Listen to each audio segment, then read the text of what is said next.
I got interested in contemporary music after my teenagers. When I was like 18, 19, I started to listen to modern jazz.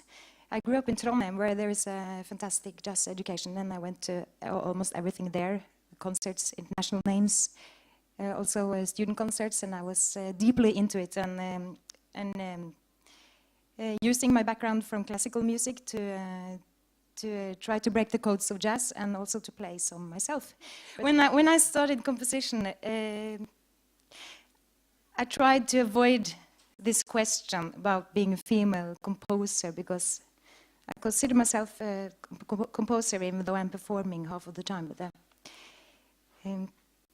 I hated the question, how does it feel like to be a women composer? I didn't want that question. I wanted to talk about my music on the same level as the guys. They were asked about their music, but when it was my turn, then I always got this question. I had to defend on behalf of all women composers what it feels like to be a women composer. And as a young student, that is not very fruitful, and I didn't want to have the finger pointed at me, how different I was. Of course, I was the only female student studying composition, and there were no female composing teachers. There still is no female composer teachers at the Music Academy. And with no female teachers in composition, that was of course more tough than I want to admit. I spent enormous amount of energy trying to fit into the boxes how I could imagine what it should be like to be a composer. Or I spent a lot of energy trying to invent my own box or definition of what an avant-garde composer or performer should be like. In some way, I could try to be more like the guys, or in other ways, it was better not to do that, to use the positive attention I got because I was a female, and that was also encouraging. But so it's like this division between both sides. So what inner image did I have of a contemporary composer when I decided to study composition? So this is my inner image.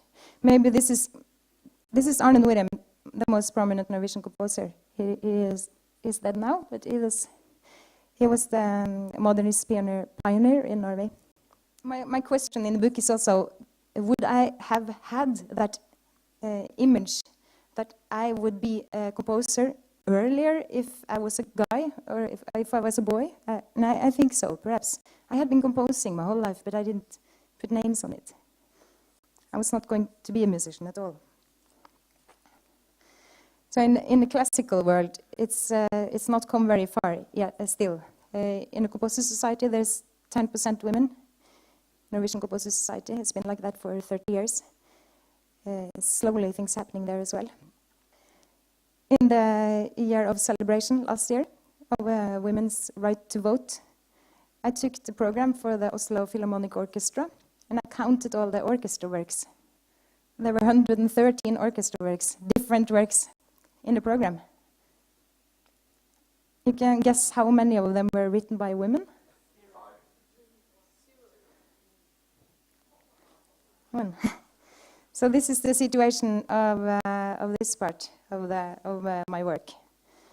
And also what I'm discussing in the book is what happens when a woman steps out to the frame. And stepping out to the frame being a singer is by making sounds that are, so they have different connotations than just singing beautifully and confronting the audience and giving people a narrative opening in the music.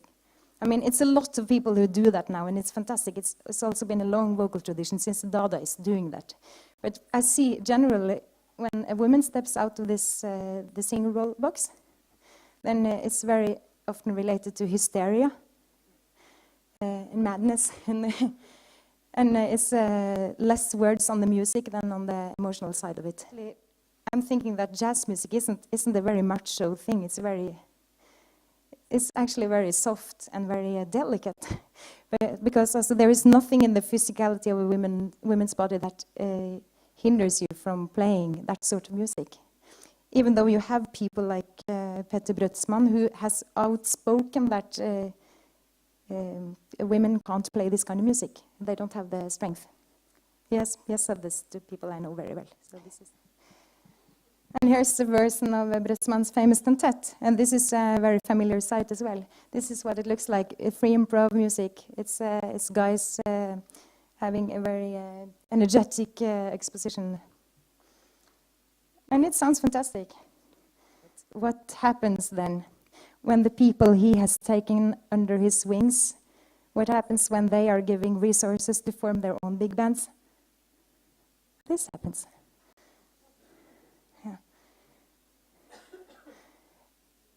I didn't realize how rare it was to be in the avant-garde being female until I started to get reactions around from people. I see also very often that the female improvisers that I play with, they avoid genre terms and they are not so interested in it, and they don't feel that they belong to genres, and I don't know why. Is it because they want to create their own history because they haven't been a part of that history? That can be, but if the guys play improv, then it's immediately placed in jazz if they have a jazz background. But if the girls are playing improv, it could sound a similar way on the surface, but it's, well, maybe they are not interested. Also, the organizers aren't that interested in placing them into the jazz field. And also the same with contemporary music. They don't belong there either, so where do they belong? So you have all these fantastic improvisers like Sina Parkins and Ikumori and those people who aren't placed anywhere.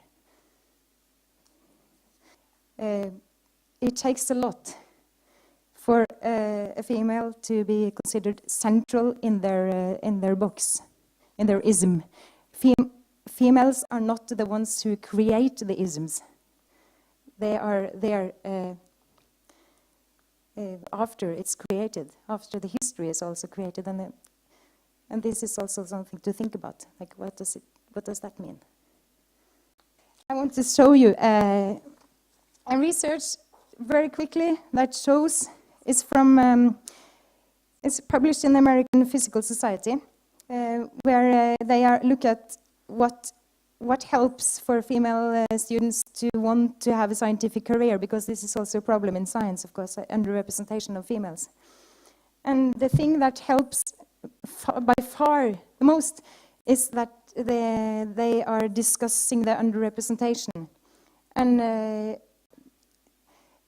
that we have a general discussion about it, not necessarily led by a female, but that is the thing I want to emphasize the most, that we have to put names on the boxes, and then let's step out of them or just make them wider. Thank you.